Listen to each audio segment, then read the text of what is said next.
Oliver is saving exactly 50% of his income to retire early. James, on the other hand, saves only 10%, choosing to spend his money on experiences and enjoying his youth. Both of them are absolutely convinced that their financial strategy is the smartest choice for a happy life. Both of them are completely wrong because they have failed to calculate the massive psychological and hidden financial costs quietly buried deep within their choices. Oliver looks at his rapidly growing brokerage account, feeling incredibly secure and superior. James looks at his travel photos, believing he is truly living the dream. But the global financial markets and complex human psychology have an unforgiving, brutal reality.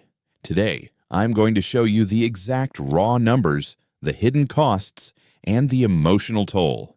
By the time we reach the end of this comprehensive 20-year journey, the actual difference in their net worth and the heavy psychological price each man pays will leave you absolutely shocked. To make this comparison absolutely fair, we must establish a perfectly equal starting point. Oliver and James are both exactly 25 years old. They live in the exact same high-cost metropolitan city. They share a similar educational background and earn an identical net monthly income of exactly $6,000. Over the years, they both face the exact same inflation rates, housing markets, and macroeconomic conditions. There is only one single variable separating their paths: their daily savings rate. Oliver commits to an extreme early retirement movement. He aggressively slashes his living expenses to the bone. He survives on just $3,000 a month. He takes the remaining $3,000 and invests it directly into a globally diversified index fund every single month without fail. James, meanwhile, follows traditional mainstream financial advice. He saves exactly $600 a month, which is 10% of his income. He invests it in the exact same index fund. He uses the remaining $5,400 to rent a premium apartment in the city center. He travels internationally and dines out frequently with his friends. Both men put their capital into the exact same market, but their daily realities look completely different.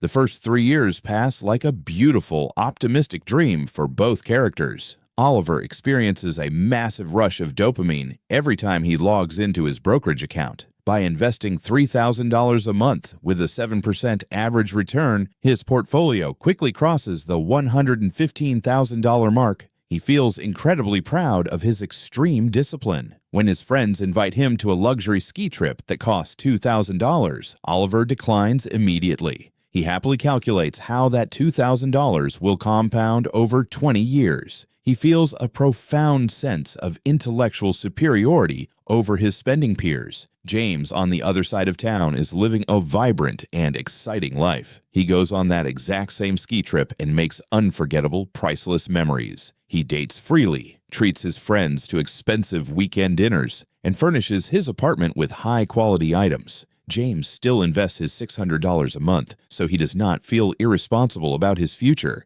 His portfolio slowly and steadily reaches $23,000. When James looks at Oliver's rigid lifestyle, he pities him deeply. He sees Oliver eating cheap pasta every single night. He sees him living with 3 messy roommates to split the rent. James genuinely believes Oliver is completely wasting his youth by obsessing over a digital spreadsheet. Oliver genuinely believes James is trapping himself in a lifelong corporate rat race. Both men are deeply satisfied with their current positions, unaware of the upcoming toll. As they enter the 5th year, the cold mathematics of the real world crash down. Oliver's portfolio reaches $215,000. However, the extreme frugality begins to rot his social life from the inside out.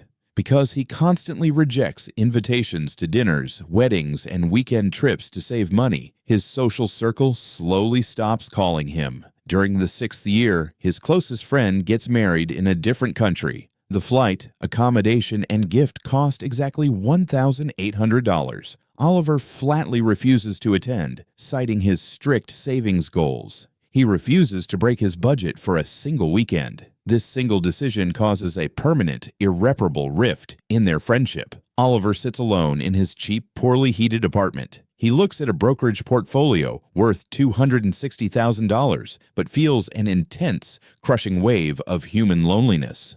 Furthermore, to maintain his 50% savings rate, he literally never takes a vacation to recharge his mind. By year 7, he suffers severe clinical occupational burnout. His daily work performance drops significantly. He misses out on a major promotion that would have bumped his net salary to $7,000 a month. The hidden, devastating cost of his extreme savings rate is his mental health and his social network. He has become a wealthy prisoner of his own strict spreadsheet. James faces his own brutal, terrifying hidden costs. In the 7th year, the global economy experiences a sharp macroeconomic downturn. Companies start laying people off left and right. James still has his job, but inflation pushes his rent up by $400 a month. Because his lifestyle is so heavily inflated, his $5,400 monthly budget leaves absolutely no margin for error. When his car transmission suddenly breaks down, costing exactly $3,200 in cash, James panics. His investment portfolio sits at $60,000, but it has just dropped 18%, down to $49,200 due to the sudden market crash. Selling his index fund shares now would mean locking in a massive, painful capital loss. Because he only saves 10% of his income, he completely lacks a robust cash emergency fund. He is forced to put the entire car repair bill on a high-interest credit card at 22% annual interest.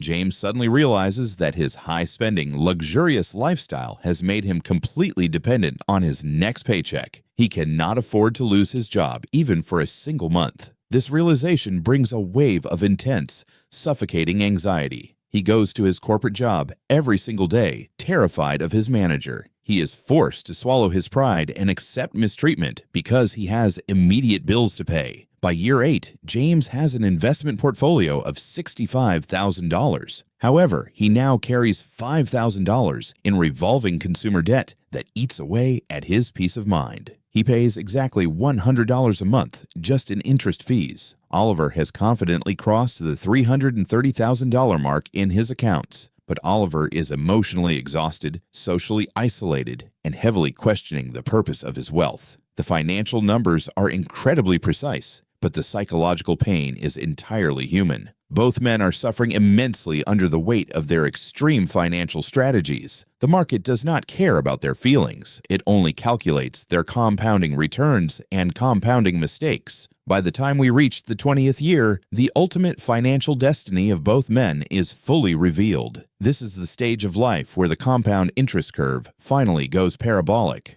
They are now 45 years old, entering middle age. Oliver has maintained his grueling 50% savings rate for 2 full decades. Thanks to the relentless exponential math of compound interest, his investment portfolio has exploded to an astonishing $1,560,000. He has officially reached his early retirement number. Using the globally recognized 4% safe withdrawal rule, his portfolio generates $62,400 a year in completely passive income. This passive income is actually more than his current living expenses. Oliver can walk into his boss's office today, quit his job forever, and never work another day in his entire life. He has achieved absolute unconditional financial independence, but when he looks around his empty apartment, the victory feels incredibly hollow. He spent his 20s and 30s entirely focused on accumulating money. He missed out on dating, failed to travel while his body was young, and has no close friends to celebrate his early retirement with. He has all the free time in the world, but he literally does not know how to spend it. He never developed hobbies outside of saving money.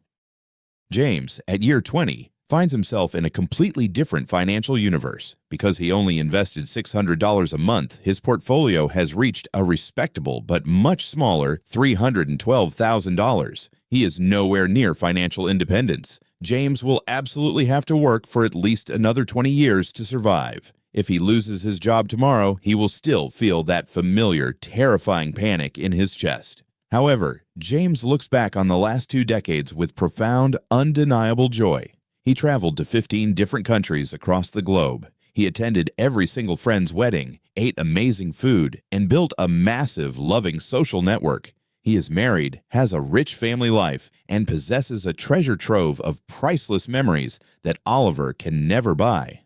But the financial reality still bites him hard. James is deeply tired. He is 45. His physical energy is fading, and the thought of commuting to an office for 2 more decades fills him with a deep sense of dread. He looks at Oliver's massive wealth and feels a sharp, painful pang of regret. James wishes he had saved just a little bit more in his 20s to buy his freedom today. Oliver has absolute financial freedom, but an empty life. James has a beautiful, rich life, but absolutely no financial freedom. If I were to only show you Oliver's crushing loneliness and social isolation and tell you that saving 50% of your income is a terrible mistake, I would be completely biased and dishonest. The extreme early retirement movement possesses an incredibly powerful psychological weapon. That weapon is ultimate, unbreakable security. Let us analyze this profound reality. Oliver suffered for 20 years, yes, but he permanently bought back the entire second half of his life.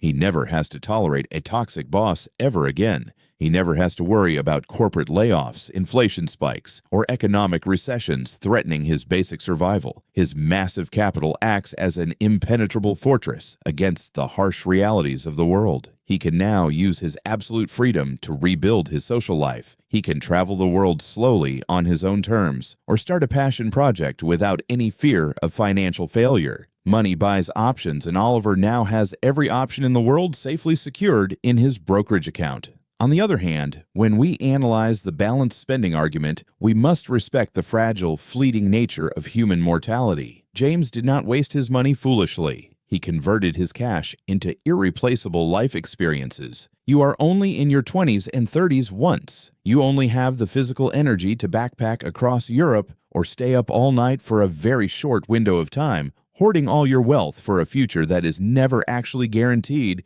is a massive, often ignored risk. People get sick, tragic accidents happen unexpectedly, and delaying all your gratification until you are 45 is sometimes a catastrophic mistake. James understood that money is fundamentally a tool meant to be used, not just a high score to be admired on a digital screen. He successfully optimized his life for maximum enjoyment in the present moment, surrounded by people he loves. Now that we have stripped away all the illusions, which financial path is actually the right one for your unique life?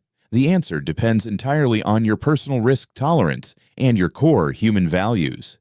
You should choose Oliver's aggressive savings path if you fundamentally despise the traditional corporate structure and value your time above all else. If working a standard job gives you intense anxiety and you crave complete autonomy, then slashing your expenses is the only escape route. You must be willing to endure severe social friction. You must live entirely below your means and completely ignore the judgment of your peers. If you can handle the short-term deprivation and loneliness, the long-term mathematical reward is absolute freedom from the system.